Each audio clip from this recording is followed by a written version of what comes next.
When a ruthless gang targets a quiet black business owner, thinking he's an easy mark, they quickly learn they've messed with the wrong man. An ex-Special Forces operative fights back to protect his store and his community. But as the battle intensifies, he uncovers a shocking conspiracy led by a powerful developer bent on destroying everything his neighborhood stands for. Can one man rally his community and take down a corrupt empire before it's too late? The early evening sun cast long shadows over the streets of Riverdale, a historically black neighborhood that had weathered decades of neglect and slow-burning gentrification. The sidewalks were worn but familiar, and the air carried the hum of community kids playing basketball at the nearby court, neighbors exchanging greetings, and small businesses bustling with life.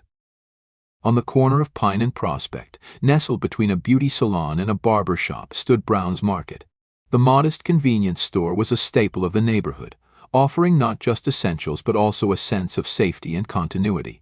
Its owner, Elijah Brown, leaned against the counter, his sharp eyes scanning the aisles as a group of teenagers laughed their way out the door, snacks in hand. Elijah was a tall, broad-shouldered man in his early 40s, his calm demeanor masking a past that few knew about. Before Riverdale and the store, Elijah had served 15 years in the Special Forces, a decorated soldier whose precise instincts and unshakable resolve had carried him through missions no one else could handle. But those days were behind him now. He had traded combat zones for the quiet of Riverdale, pouring his savings into Brown's Market, a place where he could rebuild not just his life, but also his community. The store itself reflected Elijah's meticulous nature. Every item was perfectly arranged on its shelf, the aisles were spotless, and the locks and security cameras were state-of-the-art. But Brown's Market was more than a business, it was a sanctuary. It was the place where parents sent their kids with a couple of dollars to buy milk, where neighbors stopped by to chat and check in, and where Elijah quietly covered the tab for anyone who couldn't afford their groceries. Riverdale, though vibrant, was changing. Over the past year, a wave of redevelopment projects had swept through the area. Shiny new condos now towered over old brick apartment buildings, and boutique coffee shops and yoga studios had replaced family-owned businesses. Rumors had spread like wildfire. Local stores were being bought out or worse, forced out by developers looking to profit from the prime location. Elijah had heard the murmurs from his customers and neighbors. Owners of shops just a few blocks away spoke in hushed tones about mysterious groups showing up late at night, making veiled threats or offering insultingly low offers for their properties. Some had accepted, unable to risk the violence or financial strain, but others had disappeared under more questionable circumstances. Elijah wasn't one to act on hearsay, but the unease had been gnawing at him for weeks. It wasn't until earlier that week, when Mrs. Henderson, who owned the bakery next door, burst into the store, visibly shaken, that Elijah's instincts told him trouble was coming. "They came into my shop," Mrs. Henderson said, clutching her purse tightly. "A couple of guys. Said they were offering to buy me out, but the way they said it didn't feel like an offer." Elijah had tried to reassure her, promising to keep an eye out, but her words stuck with him. He had spent the past few nights reviewing the security footage from his cameras, watching for anything out of the ordinary. So far, nothing had happened yet. Elijah's day began early, often before the sun rose. He would unlock the steel-reinforced door to his store, meticulously check the inventory, and ensure everything was running smoothly. He had built this business from the ground up, and his pride in it was evident in every detail. That evening was no different. The shelves were stocked, the till balanced, and the store hummed with quiet activity. Elijah watched as a young mother struggled to keep her toddler from knocking over a rack of chips. He smiled, stepping out from behind the counter to help her straighten the display. "Thanks, Elijah," she said with a tired smile. "You're a lifesaver." "Just doing my part," Elijah replied, his tone warm but understated. As the sun dipped below the horizon, the crowd thinned. Elijah used the quiet moment to adjust the security camera feed behind the counter. He leaned forward, studying the monitors out of habit. Years of military training had honed his ability to spot anomalies, and even now he couldn't help but scan for threats. Outside, the neighborhood seemed peaceful. Teenagers hung out on the steps of a nearby building, their laughter echoing down the street. The faint sound of music played from an apartment window above. It was a rhythm Elijah loved, a reminder of why he had chosen this place to settle down. As he locked the front door briefly to count the register, Elijah couldn't shake the tension that lingered in the back of his mind. He knew better than to ignore his instincts. Something was coming. He could feel it. What Elijah didn't know was that, just a block away, a battered black SUV was idling at the curb. Inside were three men, their faces illuminated by the faint glow of the dashboard. "Is this the place?" the driver asked, his voice low and sharp. "Yeah," another man replied, nodding toward the store. "Brown's Market. Easy target. Word is the guy who owns it is soft, won't put up a fight." The leader, a man with a scar running down the side of his face, chuckled darkly. "Good. Let's make this quick. Boss wants this place gone by the end of the month." When Elijah unlocked the door and resumed his place behind the counter, the streets were quieter than usual. The regulars had gone home, the streetlights casting a dim glow over the empty sidewalks. He glanced at the clock, 8:45 p.m., another 15 minutes, and he'd close for the night. But as the bell above the door jingled, Elijah's calm routine shattered. Three men stepped inside, their movements deliberate and predatory. The leader, Scarface, scanned the shelves with a look of disdain, while the stocky one began wandering down an aisle, his boots heavy on the tiled floor. The third man hung back by the door, his nervous eyes darting around the store. Elijah's instincts kicked in immediately. His hand hovered near the counter, inches from the silent alarm button. His posture remained relaxed, but his senses sharpened. These weren't customers, they were predators. "Nice place you got here," Scarface said, leaning on the counter. His tone was casual, but the menace in his voice was unmistakable. "Real nice. Bet it'd be even nicer with the right kind of protection." Elijah met his gaze evenly, his voice calm but firm. "We don't need protection. We're doing just fine." Scarface's smirk widened, but there was no humor in it. "See, that's the thing about guys like you. Always so proud. But pride's expensive, and from where I'm standing, it looks like you can't afford it." Elijah didn't flinch. He'd seen this play before, different faces, different tactics, but the same game. He didn't need to ask what was coming next. The storm was already here. The tension inside Brown's Market was thick enough to cut with a knife. Elijah remained rooted behind the counter, his calm demeanor masking the storm brewing inside him. He had faced far worse than these three men in his military career. But this wasn't a battlefield, it was his store, his community, and he wasn't about to let anyone tear it down. Scarface leaned in closer, his fingers tapping rhythmically on the counter. His eyes scanned Elijah, searching for any sign of fear or hesitation. "Let me lay it out for you," he said, his voice dripping with false congeniality. "We're offering you a way to make your life easier. A little fee, a small cut of your earnings, and we make sure nothing happens to this nice little store of yours." Elijah's jaw tightened, but he kept his voice steady. "Nothing's going to happen to my store." The smirk on Scarface's lips faltered for just a moment before he covered it with a laugh. "You hear that, boys?" he called out, turning to his accomplices. "This guy thinks he's untouchable." The stocky man, Reggie, had been idly examining a box of cereal, flipping it over in his hands as if he were considering buying it. At Scarface's words, he chuckled and tossed the box onto the floor with a loud crash. "Bet this stuff's worth more than the whole store," Reggie sneered. "Guess we'll find out how easy it breaks." Elijah's gaze shifted slightly to Reggie, taking in his stance, his movements, the way his hand hovered just a little too close to the edge of his jacket. A knife, Elijah guessed, though the man hadn't drawn it yet. Scarface, meanwhile, was still leaning against the counter, watching Elijah like a hawk circling its prey. The third man, Troy, lingered near the door, his nervous energy making him fidget with the zipper on his hoodie. Elijah's instincts screamed at him to act, but he forced himself to stay calm. He didn't want to escalate the situation, not yet. "Pick it up," Elijah said, his voice low but firm. Reggie blinked, clearly surprised by the command. "What?" "The box," Elijah said, nodding toward the fallen cereal. "Pick it up." Reggie laughed, a loud, grating sound that echoed in the small store. "Oh, I don't think so, old man. That's your job, isn't it? Cleaning up after guys like me." The insult hung in the air, but Elijah didn't rise to it. Instead, he straightened slightly, his hands resting flat on the counter. "You've made your point," he said evenly. "Now get out."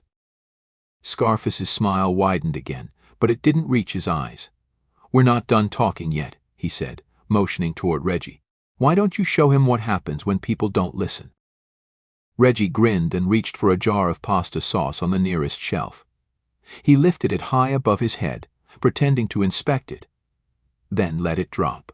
The glass shattered on impact, red sauce splattering across the floor like blood. The sound seemed to echo in the silence that followed.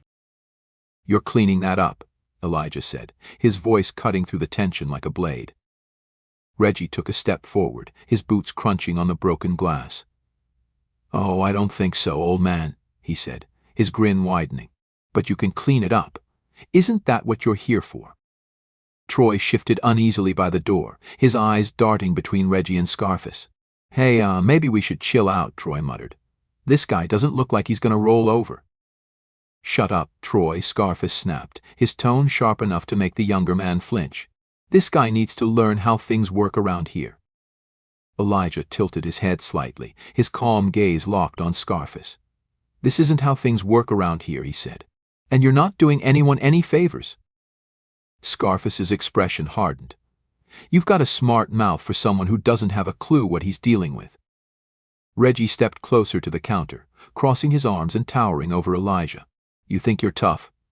Standing there all calm, like you're not outnumbered. Let's see how tough you are." Elijah's eyes flicked to Reggie, then back to Scarface. "You don't want to do this," he said quietly, his voice steady. Scarface raised an eyebrow, clearly amused. "Oh, I think we do." Reggie reached for Elijah, his hand curling into a fist. The movement was slow, sloppy, even but Elijah didn't wait. In a blur of motion, he grabbed Reggie's wrist, twisted it sharply, and stepped around the counter.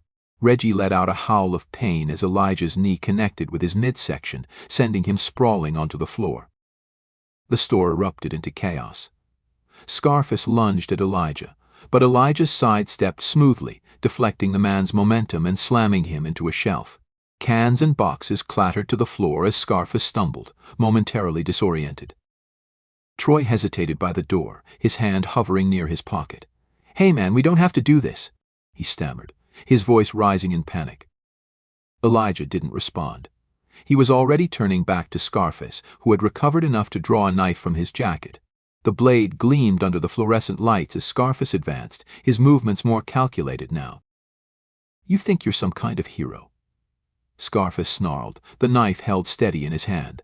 "This ain't the movies, old man." Elijah's gaze never wavered. "Drop the knife," he said, his voice cold and commanding. Scarface lunged, the knife slicing through the air in a wide arc. But Elijah was faster. He sidestepped the attack, grabbing Scarface's wrist and slamming it against the counter.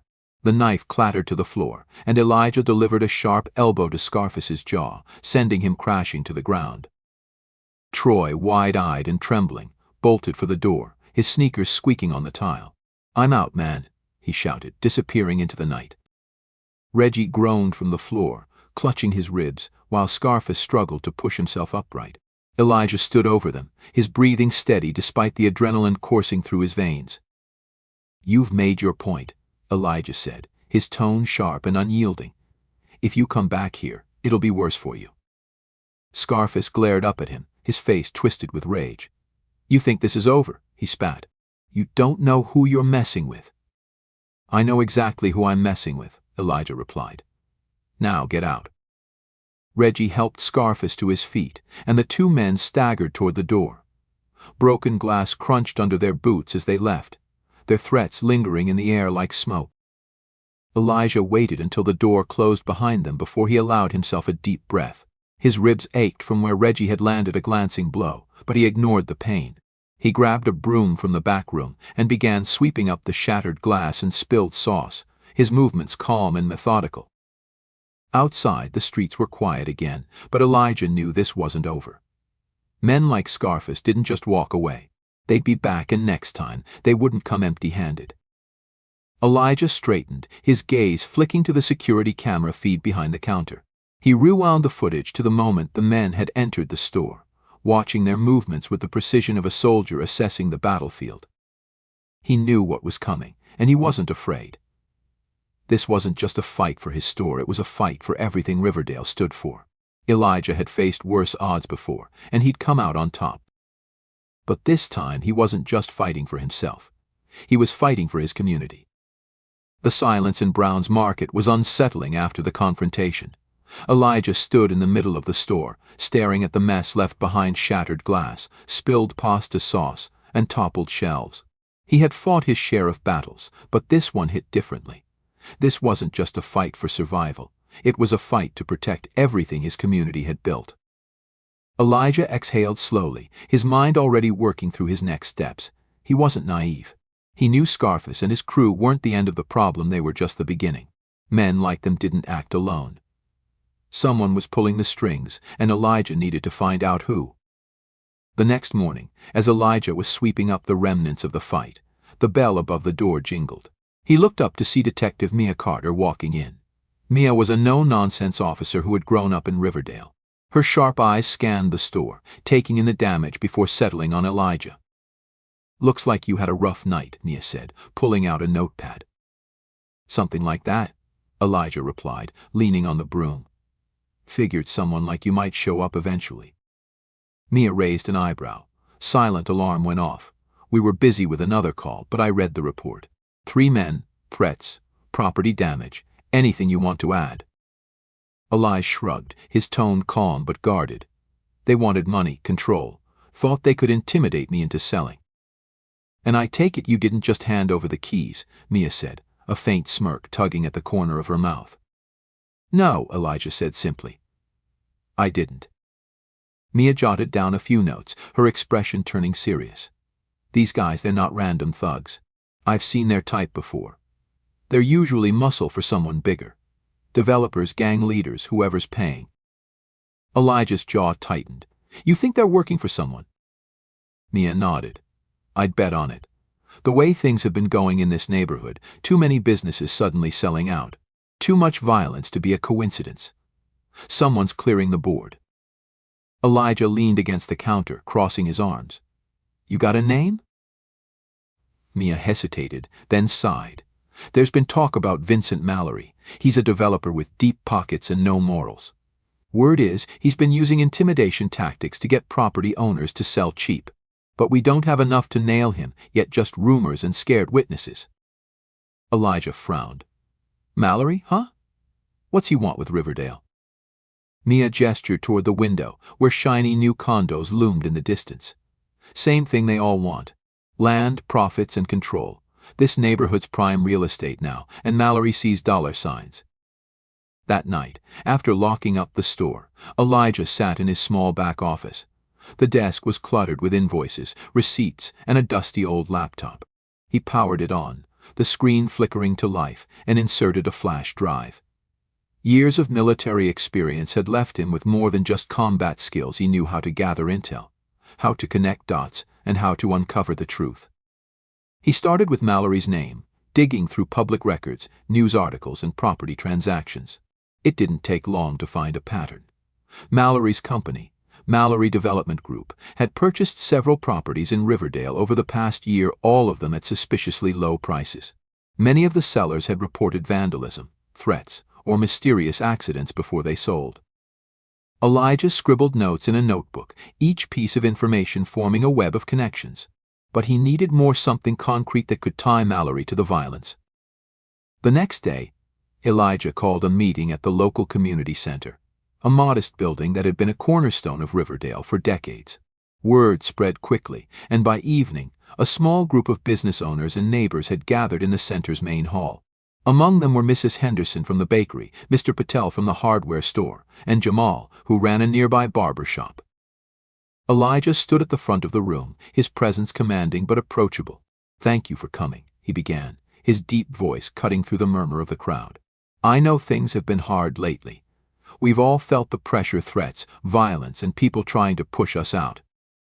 Heads nodded, and murmurs of agreement filled the room. "I had a run-in with some of those guys last night," Elijah continued. "They made it clear they're not just after my store. They're after all of us. And I found out why." He held up his notebook, showing the group his findings. "There's a man named Vincent Mallory. He's a developer who wants this neighborhood. and he's willing to use people like Scarface and his crew to get it." The room erupted in whispers and gasps. Mrs. Henderson wrung her hands nervously.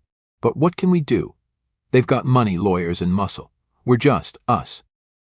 Elijah's gaze swept across the room, his expression resolute. "We're more than that.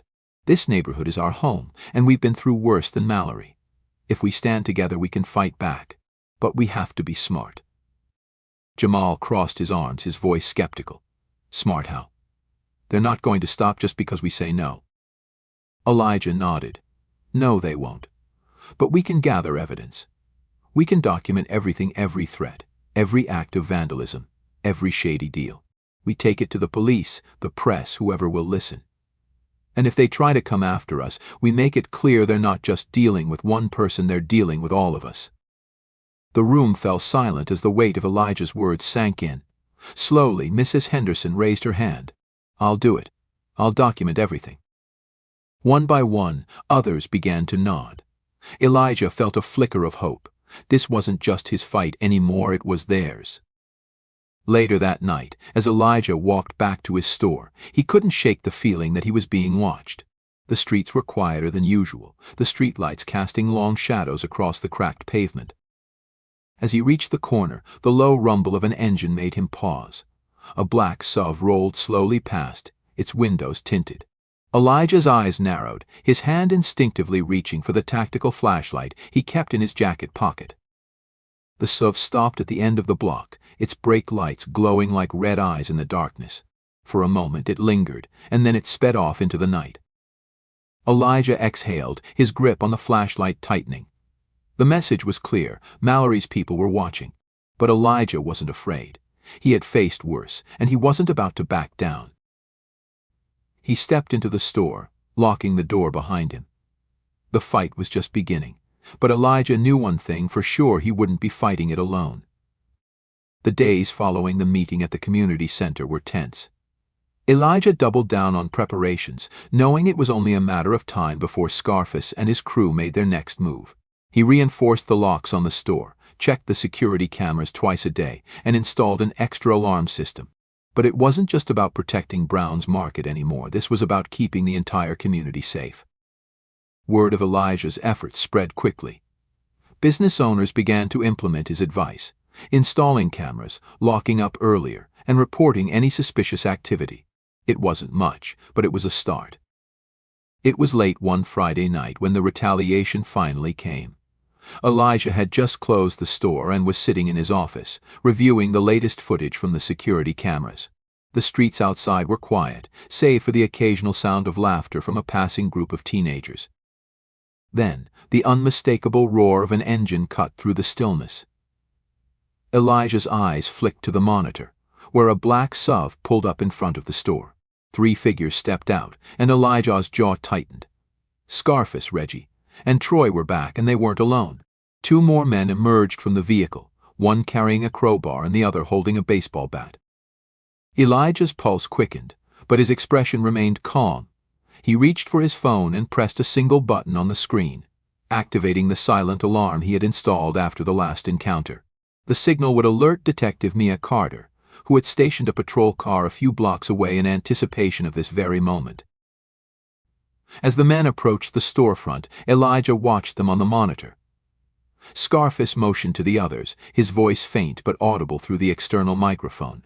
"Smash it up. Make sure he knows we're serious." Reggie nodded, raising the crowbar, but before he could strike, Elijah stepped out of the office and into the store, his presence commanding as he flipped on the interior lights. "Looking for something?" Elijah said, his voice calm but firm. Scarface froze for a moment before a slow, sinister grin spread across his face. "We told you we'd be back, old man. You should have taken the deal when you had the chance." "I'm not interested in your deal," Elijah replied, his gaze steady. "But if you've got something to say, now's the time. Otherwise, I suggest you turn around and walk away." Reggie sneered. "Or what? You gonna take all 5 of us on by yourself?" Elijah didn't respond. He didn't need to. His calm, unflinching demeanor was enough to make even Troy glance nervously at the others. Scarface laughed, though there was an edge of uncertainty in his tone. "You've got guts, I'll give you that. but guts won't save you this time. Without warning, Scarface lunged at Elijah, throwing a wild punch. Elijah sidestepped smoothly, grabbing Scarface's wrist and twisting it behind his back. Scarface let out a yell of pain as Elijah shoved him toward the counter. The chaos erupted instantly. Reggie swung the crowbar, but Elijah ducked, the metal bar smashing into a display shelf instead. As cans and boxes tumbled to the floor, Elijah used the moment of distraction to deliver a sharp elbow to Reggie's ribs, knocking him back. Troy hesitated, glancing between his crew and Elijah. "Guys, maybe we should." "Shut up and grab something." Scarface barked, his voice strained as he struggled to regain his footing. One of the new guys, the man with the baseball bat, charged at Elijah. This time, Elijah didn't wait. He moved forward, closing the distance before the man could swing. Grabbing the bat with both hands, Elijah wrenched it free and used the handle to deliver a sharp strike to the man's leg. The attacker crumpled to the floor, clutching his knee and groaning in pain. Troy, clearly panicking, dropped the wrench he had been holding and bolted for the door. "I'm out, man. This isn't worth it."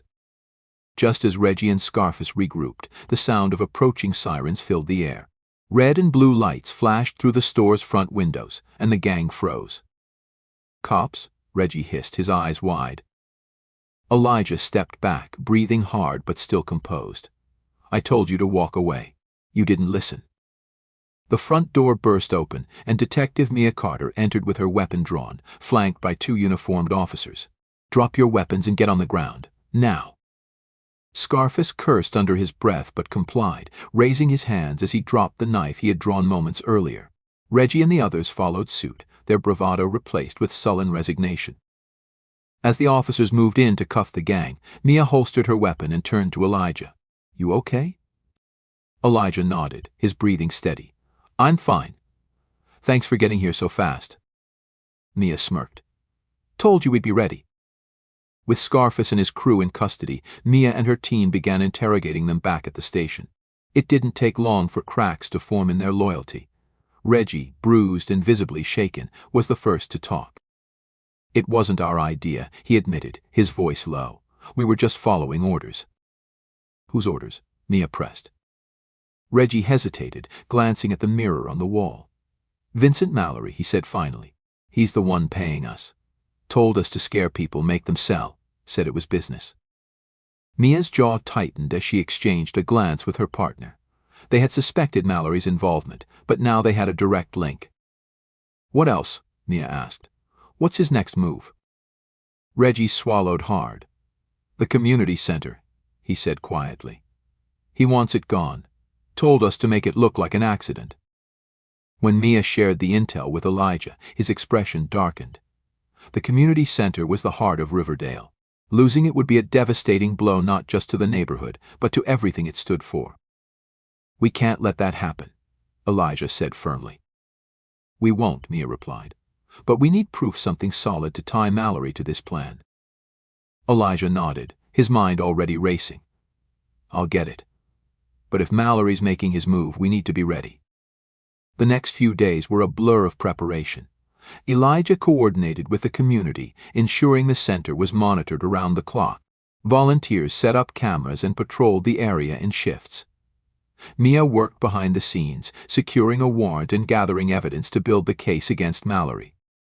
But Elijah wasn't content to wait. He knew Mallory would try to cover his tracks, and the only way to stop him was to strike first. The air in Riverdale was thick with anticipation. The neighborhood buzzed with quiet determination as word spread of Vincent Mallory's plot to destroy the community center. For Elijah, the fight had reached its boiling point. He had spent days preparing with Detective Mia Carter and his neighbors, but the time for planning was over. The time for action had come. It was a cold, clear night when Elijah arrived at the Riverdale Community Center. The center stood as a beacon of hope in the neighborhood, a place where children learned, neighbors gathered, and memories were made. Mallory's plan to demolish it wasn't just an attack on a building, it was an attack on the soul of Riverdale. Elijah parked a block away, his dark clothing blending into the shadows. He carried a tactical bag slung over his shoulder, filled with tools he hoped he wouldn't have to use. The surveillance cameras installed by the community had already given him an advantage. The gang Mallory had hired was inside the center, setting up what looked like fire-starting materials. Mia's voice crackled through the earpiece Elijah wore. "We've got eyes on the building. Backup is standing by, but we need confirmation Mallory's directly tied to this." Elijah pressed a finger to his earpiece. "Understood. I'm going in." "Elijah," Mia's tone was sharp but not unkind. "Be careful. We can't nail Mallory if you don't make it out of there." "Don't worry," Elijah replied, a faint smirk tugging at his lips. "I've done this before." Elijah slipped through a side entrance that had been left unlocked, moving silently down the dimly lit hallway. His boots made barely a sound on the polished floor as he approached the main assembly room. He paused at the door, listening. Inside, he could hear the men talking. "Mallory wants this done tonight," one voice said, rough and impatient. "No screw-ups." "How long is this going to take?" Another voice complained. "This place gives me the creeps." Elijah leaned forward, peeking through the crack in the door. 4 men were inside, their faces partially obscured by hoodies and caps. One of them was pouring accelerant onto a pile of furniture stacked in the middle of the room, while another unpacked a set of lighters and matches. The 4th man stood slightly apart from the group, speaking into his phone. Elijah recognized him immediately from his research, Craig Waller, one of Mallory's trusted fixers. "Yeah, we're almost done here," Waller said, his voice low but carrying an edge of irritation. "Tell Mallory he'll have his accident by morning." Elijah knew this was his moment. He moved quickly, entering the room before the men realized he was there. "You boys lost." Elijah's voice cut through the air like a whip. All 4 men turned, startled. Waller's phone slipped from his hand as he stared at Elijah, who stood tall and steady in the doorway, his presence commanding. "Who the hell are you?" Waller demanded, his voice shaking slightly. Elijah didn't answer. Instead, he stepped forward, his sharp gaze sweeping over the scene. "This is a community center," he said evenly. "Not a place for cowards to play with matches." The man holding the accelerant sneered. "You've got a death wish, old man." Elijah's lips curled into a faint smile. "No, but you might." The man lunged, swinging the canister, but Elijah moved with the precision of years of training. He sidestepped the attack, grabbing the man's arm and twisting it sharply. The canister clattered to the floor as the man cried out in pain. Before anyone else could react, Elijah delivered a sharp elbow to his attacker's jaw, knocking him unconscious. The room erupted into chaos. Waller scrambled backward, shouting at the others, "Get him! Now!" The next man came at Elijah with a crowbar, swinging wildly. Elijah ducked, the metal bar whistling past his head, and retaliated with a powerful kick to the man's knee. The attacker crumpled, groaning in pain as Elijah disarmed him with a fluid motion. The 3rd man hesitated, clearly rethinking his life choices, but Waller barked at him. "What are you waiting for? Take him down."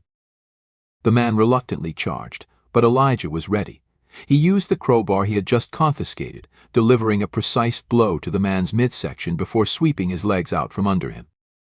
Within moments, 3 of the 4 men were incapacitated, groaning on the floor. Waller, now pale and visibly panicked, fumbled for something in his jacket, a knife. "Stay back," Waller shouted, waving the blade. "I'll kill you." Elijah didn't flinch. "You're not the first man to say that to me," he said coldly. "And you won't be the last." Waller lunged, but his movements were sloppy, driven by fear rather than skill. Elijah sidestepped easily, grabbing Waller's wrist and forcing him to drop the knife. With a sharp twist, he pinned Waller against the wall.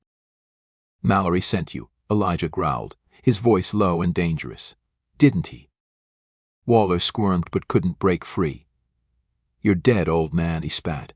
"You think this changes anything? Mallory's untouchable." "Not anymore," Elijah said, slamming Waller against the wall one last time to knock him out. Elijah pressed his earpiece. "Mia, it's done." "They're down." Seconds later, the sound of sirens filled the night as police cars surrounded the building. Mia entered the room with her team, her eyes sweeping over the scene before landing on Elijah. "You just can't help yourself, can you?" she said, her tone equal parts exasperation and admiration. "Had to make sure they didn't light the place up," Elijah replied, stepping back as officers moved to cuff the unconscious men. Besides, I got what we needed. Mia raised an eyebrow. And what's that? Elijah pointed to Waller's dropped phone on the floor. Mallory's fixer was on a call with him. That phone's got everything: call logs, messages, proof of what they were planning. Mia nodded, a rare smile tugging at her lips. Good work. We'll get this to the DA. The next morning, Vincent Mallory was arrested at his downtown office. The evidence on Waller's phone, combined with testimony from the arrested men, left no room for Mallory to wriggle out of the charges. As he was led out of the building in handcuffs, reporters swarmed the scene, shouting questions. Mallory didn't respond, but his icy glare found Elijah, who stood across the street watching. This isn't over, Mallory snarled, his voice low enough that only Elijah could hear. Elijah met his gaze, unflinching. Yes, it is. In the weeks that followed, Mallory's empire crumbled. Properties he had acquired through intimidation were returned to their rightful owners, and restitution funds were established for the victims of his schemes. The community center remained untouched, its programs expanding with the influx of support. Elijah became a local hero, though he shrugged off the praise. For him, the fight had never been about recognition, it had been about protecting what mattered. One evening, as the sun set over Riverdale, Elijah stood outside Brown's Market, watching children play on the sidewalk. Mia pulled up in her unmarked car, stepping out with a grin. Still standing? She asked. Always, Elijah replied, his gaze steady. But this wasn't just me. The community made it happen. Mia nodded. Maybe. But they had you to lead them.